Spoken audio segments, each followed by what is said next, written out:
Hello दोस्तों, नमस्कार। स्वागत है आपका सक्सेस इन हिंदी एकेडमी में। आपकी जानकारी के लिए मैं बता दूं, हमने KVS TGT PGT Haryana screening की बिल्कुल फ्री तैयारी शुरू करवा रखी है और पहले भी हमने काफ़ी वीडियो डाली है, वो भी आप चैनल पर जाकर देख सकते हैं।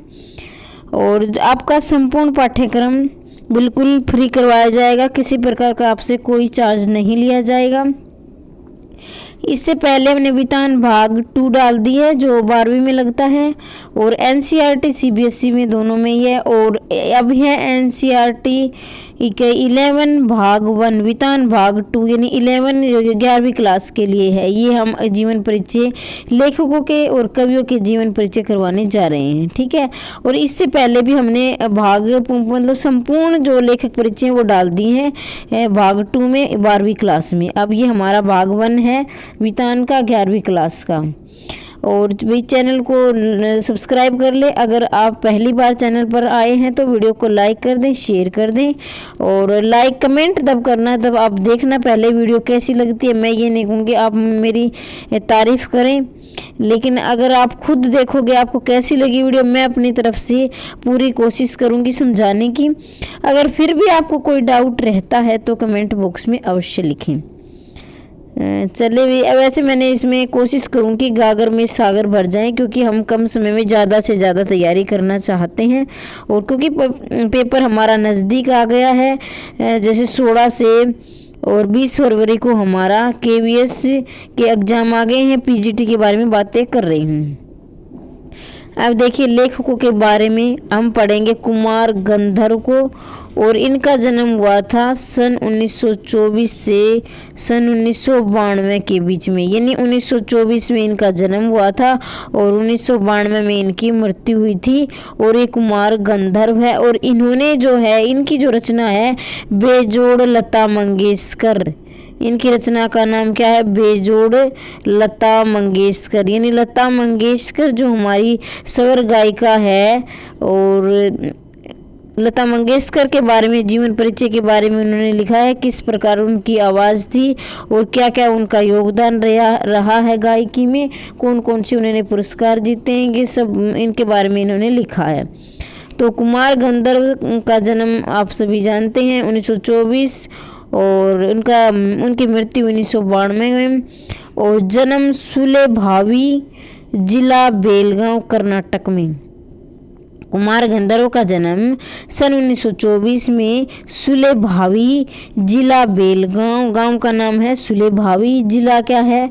बेलगांव, और कर्नाटक में इनका जन्म हुआ। अब देखिए बेटा ध्यान दीजिए, जहां मैं बोलती हूँ ध्यान दीजिए तो उसको आप विशेष रूप से सुना करें। देखिए मूल नाम, अब इनका ऐसे क्या है कुमार गंधर्व है इसका जीवन परिचय में, लेकिन अगर आपसे पूछ लिया जाए, क्योंकि मूल नाम बहुत पूछे जाते हैं, मूल नाम है, उपनाम है, उर्दू में किस नाम से लिखा, ब्रज में किस नाम से लिखा, राष्ट्रीय कविताएं किस नाम से, ये ऐसे बहुत से प्रश्न बनते हैं, तो विशेषकर आप उन पर ध्यान दें। मूल नाम बेटा इनका है शिवपुत्र सड़ीधार मैया कामकली।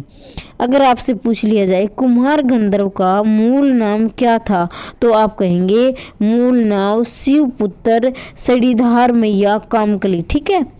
अब आगे बढ़ते हैं। मात्र 10 वर्ष की उम्र में उन्होंने गायकी की पहली मंचीय प्रस्तुति की। अब प्रश्न ये बनेगा कुमार गंधर्व ने किस वर्ष में पहली मंच प्रस्तुति की थी? ऑप्शन दे दिए, जैसे 10 दे दिए, 12 दे दिए, 8 दे दिए, 6, तो आप कहोगे, आप निशान लगाओगे मात्र 10 वर्ष की उम्र में उन्होंने गायकी की पहली मंच प्रस्तुति की थी, ठीक है। संगीत उनकी मुख्य विशेषता मालवा लोक धुनों और हिंदुस्तानी शास्त्रीय संगीत का सुंदर सामंजस्य। इनके मुख्य संगीत की विशेषता मालगांव धुनों और हिंदुस्तानी शास्त्रीय गायकी और सुंदर सामंजस्य, जिसका अद्भुत नमूना कबीर के पदों का उनके द्वारा गायन है। देखिए उन्होंने क्या है, इसका मतलब समझिए बेटा, उनके संगीत के मुख्य यानी जो उनके संगीत का जो मुख्य विशेषता थी वो ये थी कि मालगांव लोक धुन, यानी मालवा थे, जो मालवा की जगह का नाम है, मालवा लोक धुन और हिंदुस्तानी शास्त्रीय संगीत। यानी हिंदुस्तान के जो शास्त्रीय थे संगीत जिनमें नियम होते, शास्त्रीय संगीत क्या होते हैं, जिनमें नियम होते हैं, लय, लुक, ताल और ये वाद्य यंत्र, जिनके नियम के अनुसार जो गीत गाए जाते हैं, उसे सुंदर सामंजस्य था। अद्भुत नमूना कबीर के पदों का उन्होंने द्वारा गायन किया, जो कबीर के पद भी उन्होंने गाए हैं और मालवा की लोक धुन भी गाई हैं और हिंदुस्तानी शास्त्रीय संगीत भी उन्होंने गाए हैं। और शास्त्रीय संगीत का मतलब आप समझ गए हैं, वो होते शास्त्रीय संगीत जो नियम में बंध कर गाए जाते हैं। लोक में रचे बसे लुप्त प्राय पदों का संग्रह कर उनको स्वरों में बांधकर कुमार गंधर्व ने अंतर्राष्ट्रीय पहचान दी। देखिए जहाँ पर लोक क्या मतलब होता है, जैसे हमारे गांव देहात के, जैसे मान लीजिए हमारा हरियाणा से, हम हरियाणवी है और हरियाणवी में बहुत से गायक होते हैं जो हरियाणवी में गाने गाते हैं, तो क्या है कि जैसे लोक प्रचलित क्या है वो लुप्त हो जाते हैं, क्योंकि ज़्यादातर जो हिंदी गाने या इंग्लिश गाने ज़्यादा गाए जाते हैं। जो हमारे लोक प्रचलित है जैसे पंजाबी है और हरियाणवी है, राजस्थानी है, ये लुप्त हो जाते हैं। लेकिन इन्होंने क्या किया था, अपने जो लोक के प्रचलित थे, यानी लोक में जो मालवा के भी बताएं, तो उनके लुप्त यानी वो खत्म होते जा रहे थे, तो उनको स्वरों में बांध कर इन्हें अंतर्राष्ट्रीय, यानी भारत, अंतर्राष्ट्रीय का मतलब होता है जो बाहर देशों में भी उन्हें पहचान दिलाई। उन्हें इनको सम्मान कौन से मिले थे, कालिदास सम्मान मिला था। सम्मान कौन से मिले थे बेटा, कालिदास सम्मान भी मिला था, पद्म विभूषण सम्मान भी मिला था। तो उनको ये पूछ लिया जाए आपसे, जो है कुमार गंधर्व को कौन कौन से सम्मान मिले थे, तो दे दिया जाएगा तुलसीदास है, सूरदास है, ऐसे दिया जाएगा। लेकिन आपको क्या करना है, ध्यान रखना है उनको सम्मान कौन से मिले थे, कालिदास सम्मान मिला था, पद्म विभूषण सम्मान मिला था। उनको 2 सम्मान मिले थे, कालिदास भी मिला था और पद्म विभूषण भी सम्मान मिला था। तो हमारा पर यहाँ पर ये कुमार गंधर्व कंप्लीट होता है। और लेकिन हम एक बार इसका फिर से रिवीजन कर लेते हैं बेटा, क्योंकि अभी हमने, क्योंकि एक बार रिवीजन करने से हम भूल जाते हैं, तो एक बार 2-3 बार अगर आपको वीडियो है ना, अगर आपको वैसे याद नहीं हो रहा ना, अब मेरी कुछ बहनें जो कामकाजी महिलाएं हैं, जो उनको इतना टाइम नहीं हो पाता कि वो बैठ कर पढ़ें, या वो कितना टाइम नहीं हो पाता है, तो वो क्या करें, कान में ईयर लीड लगाए और अपना है काम करते करते, बर्तन धो रही है, खाना बना रही है, तो इस वीडियो को 2-3 बार सुन लें। 2-3 बार सुनोगे तो अच्छी प्रकार से याद हो जाएगा। अगर वैसे पढ़ोगे ना सीधा तो शायद कम याद होगा, तो इसलिए आपकी सुविधा के लिए बता रही हूँ कि 2-3 बार वीडियो को सुने तो आप अच्छी प्रकार से याद हो जाएगा। तो एक बार हम इसका रिवीजन कर लेते हैं। कुमार गंधर्व, सन 1924 को कुमार गंधर्व का जन्म हुआ।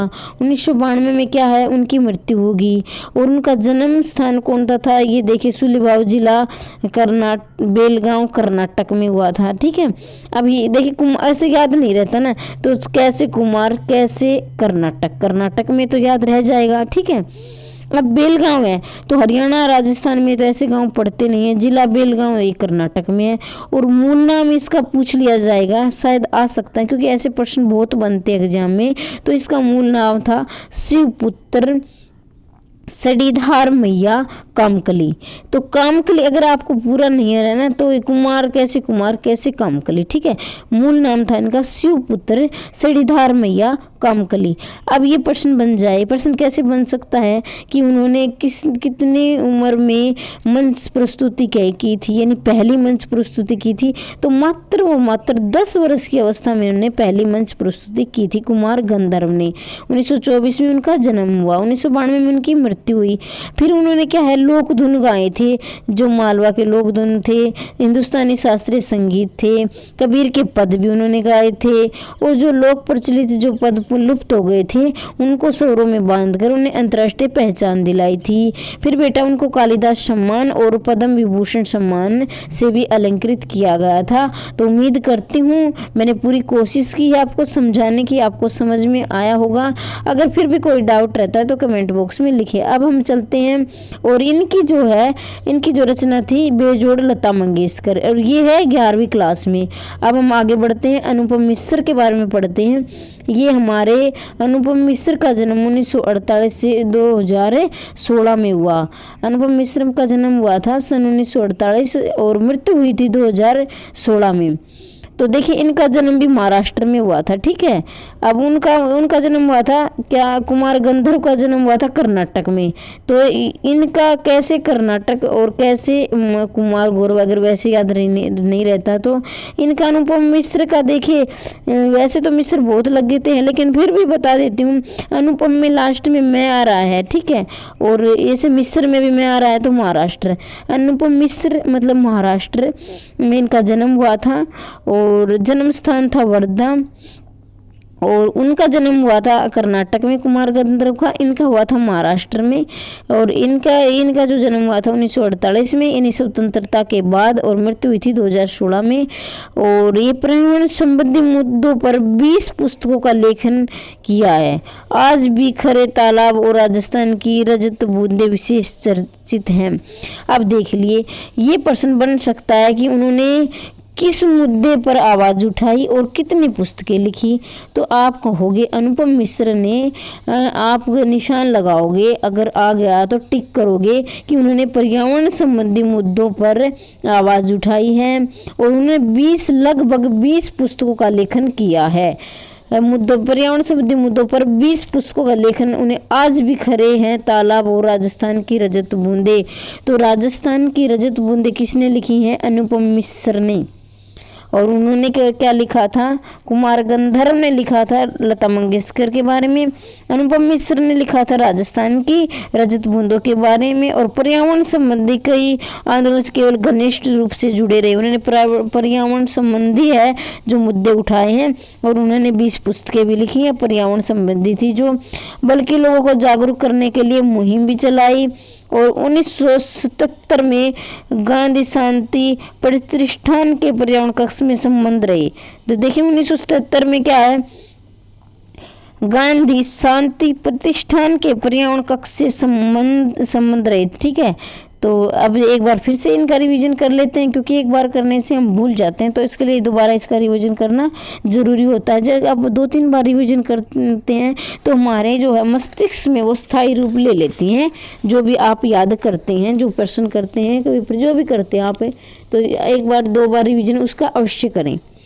अनुपम मिश्र के बारे में हमने पढ़ा था, एक बार हम इसका रिवीजन कर लेते हैं। अनुपम मिश्र का जन्म 1948, मृत्यु 2016 में, और जन्म इनका हुआ था महाराष्ट्र में। पर्यावरण संबंधी मुद्दों पर इन्होंने आवाज़ उठाई है, और पर्यावरण संबंधी इन्होंने 20 पुस्तकें लेखनी चलाई है, यानी 20 पुस्तकें लिखी हैं। आज भी खरे हैं तालाब और राजस्थान की, इनमें आज भी खरे हैं तालाब और राजस्थान की रजत बूंदे। और ये जो है घनिष्ठ रूप से पर्यावरण से जुड़े रहे। 1977 में इन्होंने गांधी शांति प्रतिष्ठान के पर्यावरण कक्ष से भी संबंधित रहे हैं। तो ये हमारा अनुपम मिश्र और राजस्थान की रजत बूंदे उन्होंने लिखी है। तो हमारा ये 2 नंबर कंप्लीट होता है। फिर हम आगे चलते हैं बेबी हालदार के बारे में, ठीक है बेटा। अब हम पढ़ेंगे बेबी हालदार का अनुमानित, यानी इनका फिक्स नहीं है, अभी बस अनुमान लगाया जा रहा है। हमें पर्याप्त इसके तथ्य नहीं मिला है कि इनका जन्म सिर्फ और सिर्फ 1974 में हुआ था। ये सिर्फ अनुमान है हमारा, ये हो भी सकता है और नहीं भी हो सकता है। बेबी हालदार के बारे में हम पढ़ेंगे भाई। जम्मू कश्मीर के किसी स्थान पर जन्म जहां सेना में नौकरी पिता तैनात थे, यानी जम्मू कश्मीर के किसी स्थान पर इनका जन्म हुआ और सेना की नौकरी में इनके पिता थे जो सेना की नौकरी में थे। 13 वर्ष की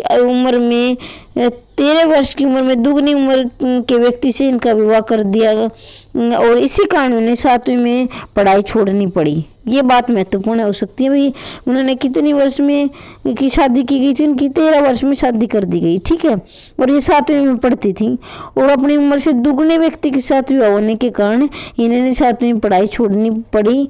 फिर है 12-13 वर्षों के बाद पति की ज़्यादतियों से परेशान आकर वह 3 बच्चों सहित पति का घर छोड़ दुर्गापुर से फरीदाबाद आ गई, ठीक है। ये देखें 12-13 वर्षों के बाद, यानी उनके जो पति थे, उनके जो हस्बैंड थे, वो जो उन्होंने बहुत ज़्यादती की और इन्हें परेशान किया उनको, और 3 बच्चों सहित वो है दुर्गापुर, यानी दुर्गापुर में रहती थी। दुर्गापुर को छोड़कर वो फरीदाबाद आ गई और कुछ समय बाद वो गुड़गांव चली आई।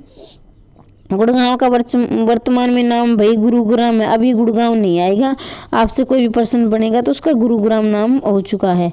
बांग्ला में लिखी एवं हिंदी में अनुदित आलो आंध्री मात्र एक पुस्तक है। ये यहाँ से प्रश्न बन सकता है कि जो आलो आंध्री है, आलो आंध्री है, किसकी पुस्तक है? ये बेबी हालदार की है। किस भाषा में लिखी है? उन्होंने बांग्ला भाषा में लिखी है बेबी हालदार।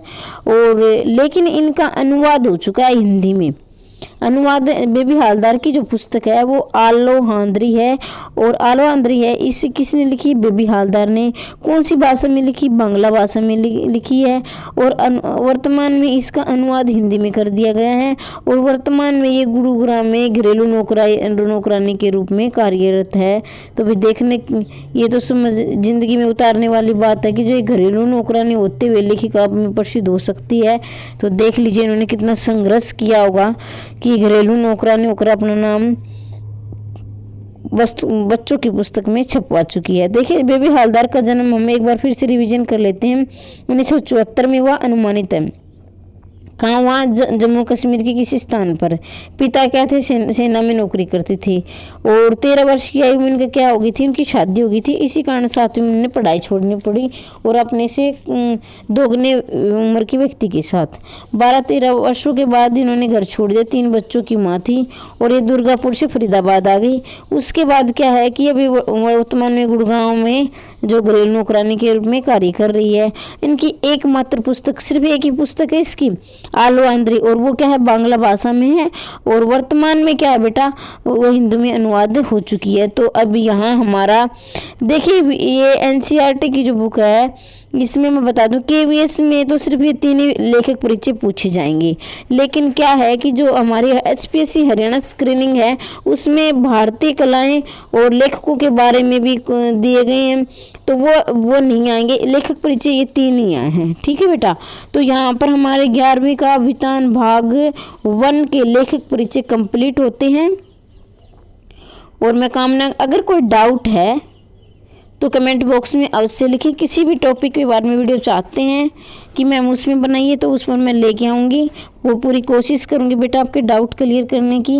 और इसी तरह से आपको हर दिन वीडियो मिलती रहेंगी। मेरा जितनी कोशिश रहेगी आपके एग्ज़ाम तक जितना भी बनेगा उतना मैं करवाने की कोशिश करूँगी। और फिर भी अगर आपको डाउट है तो कमेंट बॉक्स में लिखें, तो उसको मैं रिप्लाई देने की कोशिश पूरी करती हूँ। ऐसा नहीं कि मैं आपका रिप्लाई नहीं दूँगी। और इसके साथ ही मैं कोई भी एग्ज़ाम हो वहाँ व्याकरण की वीडियो भी डाल रखी है, हिंदी व्याकरण की, वो भी आप जाकर देख सकते हैं जिसने हिंदी व्याकरण की वीडियो नहीं देखी है। और किसी भी अगर कैंडिडेट को ये संशय बना हुआ अभी भी कि हरियाणा स्क्रीनिंग पीजीटी में क्या पूछा जाएगा और केवीएस पीजीटी में क्या पूछा जाएगा, तो वो वीडियो भी मैंने तुलनात्मक रूप से बना रखी है। क्या उसमें समानता है केवीएस पीजीटी में और क्या असमानता है एचपीएससी पीजीटी हिंदी में, दोनों की समानता और असमानताएं मैंने तुलनात्मक रूप से वीडियो बना रखी है जिनका पाठ्यक्रम में क्या अंतर है। अब चलते हैं वितान भाग 2 हम करने वाले हैं, जो आपको अभी एक है वितान भाग 1 और एक वितान भाग 2 है। ये 12वीं क्लास की बुक है और हम कोशिश करेंगे कि एक ही वीडियो में पूरे लेखक परिचय आपसे करवा दिए जाएं। ठीक है, तो चलें अब शुरुआत करते हैं। ये देखिए लेखक है मनोज श्याम जोशी। देखिए ये जो एनसीईआरटी की कोर भाग है उससे बहुत सारे प्रश्न बनेंगे, तो आप एनसीईआरटी की ये सोचो ये ऐसे प्रश्न नहीं बनेंगे, इससे पक्का प्रश्न आएगा बेटा, तो इसको ध्यानपूर्वक पढ़े। मनोज श्याम जोशी का जन्म हुआ था 1935 में कुमाऊं में। ठीक है, मनोज श्याम जोशी का जन्म हुआ था 1935 में कुमाऊं में, और इनका हिंदी के प्रसिद्ध पत्रकार और टेलीविजन धारावाहिक लेखक थे। अब देखिए छोटी छोटी बातों को ध्यान से पढ़ें। जन्म कब हुआ था इनका मनोज श्याम जोशी का? 1935 में ये लिखा हुआ है माफ कीजिए। कहाँ हुआ था? कुमाऊं में हुआ था। क्या थे ये, क्या कार्य करते थे? ये प्रसिद्ध हिंदी के पत्रकार भी थे बेटा, और टेलीविजन के धारावाहिक लेखक थे। धारावाहिक होते हैं जो नाटक जो डेली आते हैं ना जो कार्यक्रम, उनमें धारावाहिक बोलते हैं। और जो ज़्यादातर इसमें सांस्कृतिक उस टाइम में चलते थे, सांस्कृतिक। यानी ये थे जैसे श्री कृष्ण जी के जन्मदिन, रामायण, महाभारत, ऐसे। लखनऊ विश्वविद्यालय से विज्ञान स्नातक, लखनऊ विश्वविद्यालय से इन्हें विज्ञान में स्नातक यानी बीए किया था। बीए को स्नातक बोलते हैं और एमए को स्नातकोत्तर बोलते हैं, ठीक है। और इसके साथ ये दीनमान पत्रिका के क्या रहे, सहायक संपादक। किस, अभी आपसे पूछ लिया जाए कि दीनमान पत्रिका के सहायक संपादक कौन रहे, तो ऑप्शन में मनोहर श्याम जोशी भी आपको मिलेगा। फिर उसके बाद है साप्ताहिक हिंदुस्तान के संपादन के रूप में कार्य किया। अब ये आ जाए किस पत्रिका के माफ कीजिए बेटा, अगर आपसे ये पूछ लिया जाए कि सहायक संपादक किस पत्रिका का किया, तो दिनमान का किया। और संपादक किस पत्रिका के रहे, साप्ताहिक हिंदुस्तान के तो संपादक रहे हैं। और सहायक संपादक किसके रहे हैं, दिनमान के। सन 84 में धारावाहिक दूरदर्शन के प्रथम धारावाहिक हम लोग के लिए पटकथा लेखन शुरू करने के लिए उन्हें मृत्यु पर्यंत स्वतंत्र लेखन किया। अब देखिए यहाँ से प्रश्न बन सकता है कि 1984 में दूरदर्शन के प्रथम धारावाहिक, यानी 84 में दूरदर्शन के, ये 84 मतलब 1984 होगा, सन 1984 में, क्योंकि 1935 में तो उनका जन्म ही हुआ है ना। तो 1984 में दूरदर्शन के प्रथम धारावाहिक हम लोग के लिए, यानी धारावाहिक का नाम है हम लोग के लिए पटकथा लेखन शुरू करने के बाद जीवन पर्यंत, यानी जब तक वो जिए तब तक उन्होंने स्वतंत्र लेखन किया। और उनका पहला धारावाहिक कौन सा था, हम लोग था, ठीक है। फिर उनके प्रमुख रचनाएं, इनकी रचनाएं पूछ ली जाती है, कुरु स्वभाव, कसम, हरिया, हरकुलस की हैरानी, हमजाद, कयापी कहानी संग्रह। यहाँ तक है ना, यहाँ तक बेटा ये कहानी संग्रह है। कौन कौन सी है, कुरु सवा एक हो गया, फिर कश्यप 2 हो गया, हरिया हरकुलस की कहानी 3 हो गई, हमजाद इसमें 4 हो गए, और कयाप, यानी टोटल 5 क्या होगी, ये कहानी संग्रह होगी। इनको आप अच्छी प्रकार से याद करें, ये पूछ लिया जाएगा ये किसकी है, और 4 उसमें ऑप्शन दे दी जाएंगे। एक दुर्लभ व्यक्तित्व, कैसे किसागो, मंदिर घाट की पौड़ियाँ, टेटा प्रोफेसर, षष्ठी वल्लभ पंत, नेताजी कहिन, और इस देश की यारों क्या कहने, ये क्या है, व्यंग्य संग्रह है, ठीक है। तो यहाँ तक तो हो गया आपकी कहानी संग्रह, ये इस यहाँ से लेकर यहाँ तक, और फिर यहाँ से लेकर यहाँ तक बेटा हो गया आपके व्यंग्य संग्रह, ठीक है। और ये नेताजी का कहिन, ये प्रीवियस ईयर में पूछा गया है, प्रीवियस ईयर परीक्षा में नेताजी का कहिन किसकी जो है रचना है, तो ये है मनोहर श्याम जोशी की। अब मनोहर श्याम जोशी पढ़ रहे हैं, ठीक है। और ये क्या है, व्यंग्य संग्रह है, इस देश की यारों क्या कहना, नेताजी कहिन,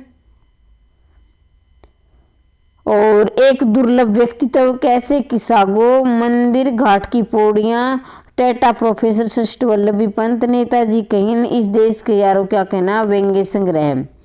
फिर बातों बातों में 21वीं सदी साक्षात्कार लेख संग्रह। साक्षात्कार का मतलब होता है इंटरव्यू, जिसको आप इंग्लिश में इंटरव्यू बोलते हैं। बातों बातों में 21वीं सदी उनके साक्षात्कार लेख संग्रह हैं। फिर उसके बाद लखनऊ मेरा लखनऊ, पश्चिमी जर्मनी पर एक उड़ती नज़र, पश्चिमी जर्मनी पर उड़ती नज़र संस्मरण है।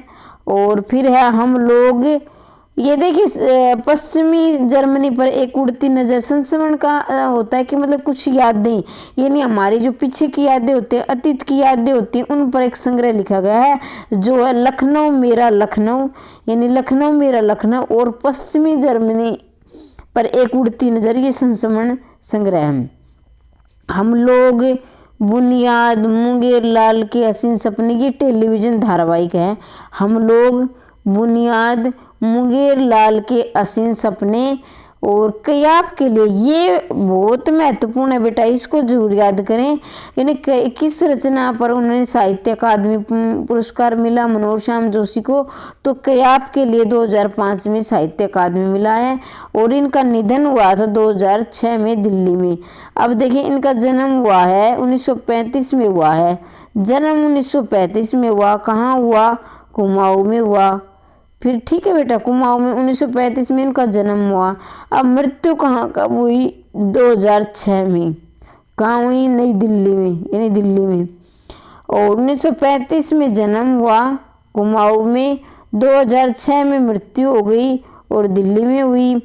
और साहित्य माफ कीजिए, कयाप देखिए कयाप के लिए उन्हें साहित्य अकादमी मिला कब? 2005 में। तो देखिए कयाप में आ रहा है लास्ट में पै, ठीक है, ट्रिक के द्वारा ट्रिक बता रही हूँ। ये इसमें पै आ रहा है तो पै से याद करना कयाप, यानी 2005 में क्या मिला? साहित्य अकादमी। और किसके लिए? कयाप के लिए, ठीक है। तो एक बार फिर से हमने क्या पढ़ा, इसका रिवीजन कर लेते हैं। मनोहर श्याम जोशी के बारे में हमने पढ़ा था। जो मनोहर श्याम जोशी है, ये वितान भाग 2 हम पढ़ रहे हैं। इन्होंने सिल्वर वेडिंग, इनकी जो है रचना है सिल्वर वेडिंग, जो है +2 में दिया गया है। सिल्वर वेडिंग में लिखा है इसने, ठीक है। तो 1935 में इनका जन्म हुआ, कुमाऊं में हुआ। ये क्या थे? प्रसिद्ध हिंदी के पत्रकार और टेलीविजन धारावाहिक लेखक थे। और इन्होंने लखनऊ विश्वविद्यालय से विज्ञान स्नातक किया। दिनमान पत्रिका के ये क्या रहे? सहायक संपादक रहे। और साप्ताहिक हिंदू के मेरे संपादक, साप्ताहिक हिंदुस्तान के क्या थे? संपादक थे। सहायक संपादक किसके थे? दिनमान के थे। 1984 में इन्हें भारतीय दूरदर्शन के प्रथम धारावाहिक, यानी 1984 में, ये सिर्फ 84 लिखा है लेकिन ये 1984 आएगा अगर आप, क्योंकि 1935 में तो इनका जन्म हुआ है ना, तो 1984 आएगा। तो उन्होंने हम लोग के लिए कथा पटकथा लेखन की शुरुआत करी और मृत्यु पर्यंत स्वतंत्र लेख करते रहे। अब देखिए रचनाएं पढ़ लेते हैं। कुरु कुरु सभा, कसम, हरिया हरक्यूलिस की हैरानी, हम जात क्या आप, ये क्या है? कहानी संग्रह है। फिर है दुर्लभ व्यक्तित्व, कैसे किसा गो, मंदिर घाट की पौड़ियाँ, टेटा प्रोफेसर वल्लभ पंत, नेताजी कहीं बेहद महत्वपूर्ण है बेटा, ये प्रीवियस ईयर में पूछा गया है। इस देश के यारों क्या कहना, व्यंग्य संग्रह है। बातों बातों में 21वीं सदी, साक्षात्कार लेख संग्रह है। लखनऊ मेरा लखनऊ, पश्चिमी जर्मनी पर एक उड़ती नजर, क्या है? संस्मरण कितने हैं? 2 है। लखनऊ मेरा लखनऊ और पश्चिमी जर्मनी की एक उड़ती नजर। और फिर है बुनियाद, हम लोग, बुनियाद, मुंगेरलाल के हसीन सपने, टेलीविजन धारावाहिक हैं। और क्या आपके लिए इन्हें 2005 में साहित्य अकादमी मिला और 2006 में इनका निधन हो गया दिल्ली में। ये हमने पढ़ा है मनोहर श्याम जोशी, ये सिल्वर वेडिंग में, ठीक है। अब आगे बढ़ते हैं। ये हमने प्रथम पाठ का कर लिया। अब जो है दूसरा पाठ आता है, अब दूसरा पाठ आता है हमारा ओम थानवी, ठीक है बेटा। ओम थानवी दूसरा पाठ है हमारा। 1935 में किसका जन्म हुआ था? मनोहर श्याम जोशी का, ठीक है। और 2006 में उनकी हो गई थी मृत्यु। और उसके बाद 1935 में ही आनंद यादव का जन्म हुआ। कब? दोनों का 1935 में हुआ, आनंद यादव का भी और क्या है उसका मनोहर श्याम जोशी का भी और आनंद यादव का भी, दोनों का जन्म बेटा 1935 में हुआ था। उनकी जो रचना थी सिल्वर वेडिंग थी। और इनकी जूझ रचना है, इसका पूरा नाम पूछ लिया जाता है कई बार। आनंद यादव का पूरा नाम है आनंद रतन यादव, ये याद रखे, बीच में रतन और आएगा, ठीक है। आनंद रतन यादव पाठकों के बीच आनंद यादव के नाम से परिचित है। पाठक क्या बोलते हैं? जो पढ़ने वाले वे आनंद यादव से जानते हैं। मराठी और संस्कृत साहित्य में स्नातकोत्तर, यानी मराठी और संस्कृत में उन्होंने MA किया हुआ था। डॉक्टर आनंद यादव बहुत समय तक पुणे में विश्वविद्यालय मराठी विभाग में कार्यरत रहे। अब लगभग 25 पुस्तकें, ये आ जाए कि आनंद यादव ने कितनी पुस्तकें प्रकाशित की, यानी लगभग 25 पुस्तकें प्रकाशित हुई है उनकी अब तक की, लगभग 25 पुस्तकें। ऑप्शन में 20, 30, 25 ऐसे दे देंगे तो आप कहेंगे कि आनंद यादव ने 25 पुस्तकें प्रकाशित करवाई अब तक। उपन्यास के अतिरिक्त कविता संग्रह, समालोचना भी लिखे। देखिए उन्होंने उपन्यास भी लिखे हैं, कविता संग्रह भी लिखे हैं, समालोचनात्मक निबंध भी लिखे हैं। ज्ञानपीठ भारतीय ज्ञानपीठ से प्रकाशित नटरंग हिंदी पाठकों के बीच चर्चित रहे। देखिए भारतीय ज्ञानपीठ जो पुरस्कार है और उसमें नटरंग हिंदी पाठकों के बीच भी चर्चित रहे, जहां प्रस्तुत अंश जूझ उपन्यास से लिया गया है। देखिए जूझ इनका उपन्यास है, लेकिन ये जूझ का उपन्यास का छोटा भाग लिया गया है, ठीक है। जूझ इनका उपन्यास है और सन 19 यहाँ इनकी आत्मकथात्मक के रूप से लिखा हुआ उपन्यास है। ये आत्मकथा यानी अपने बारे में इन्होंने लिखा है और 1990 में इन्हें साहित्य अकादमी पुरस्कार से सम्मानित किया गया। तो देखिए आनंद यादव के बारे में हम फिर पढ़ लेते हैं। आनंद यादव का जन्म कब हुआ? 1935 में हुआ, कागल कोल्हापुर महाराष्ट्र में। पूरा नाम क्या है? आनंद रतन यादव है। पाठक किस नाम से जानते हैं? आनंद यादव के नाम से। अब तक कितनी पुस्तकें प्रकाशित हुई हैं? तो 25 पुस्तकें प्रकाशित हुई हैं। जूझ क्या है? इनका उपन्यास है, लेकिन ये उपन्यास का एक छोटा भाग आत्मकथात्मक रूप से लिया गया है और 1990 में इन्हें साहित्य अकादमी पुरस्कार से सम्मानित किया हुआ। देखिए बेटा, तो ये हमारे और इनकी जो है जूझ इनका है और ऊपर जो मनोज श्याम जोशी थे उनका सिल्वर वेडिंग था। अब चलते हैं ओम थानवी तीसरे नंबर पर आ गया, ठीक है। सन जन्म 1957 में हुआ बेटा। इनका जन्म कब हुआ? 1957 में। शिक्षा दीक्षा बीकानेर में हुई। राजस्थान विश्वविद्यालय व्यावसायिक प्रशासन में MCom editors guild of India के महासचिव रहे और 1980 से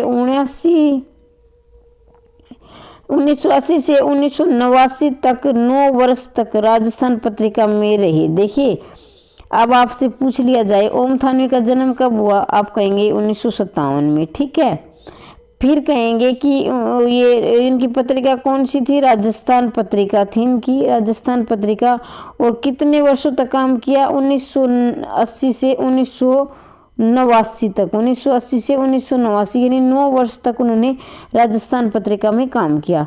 इतवारी पत्रिका के में इतवारी पत्रिका वो होगी इतवार जो यानी संडे को जो प्रकाशित होती होगी। इतवार पत्रिका साप्ताहिक को विशेष प्रतिष्ठा दिलाई। तो इतवार पत्रिका वही है जो सप्ताह में एक बार इतवार वाले दिन आती होगी।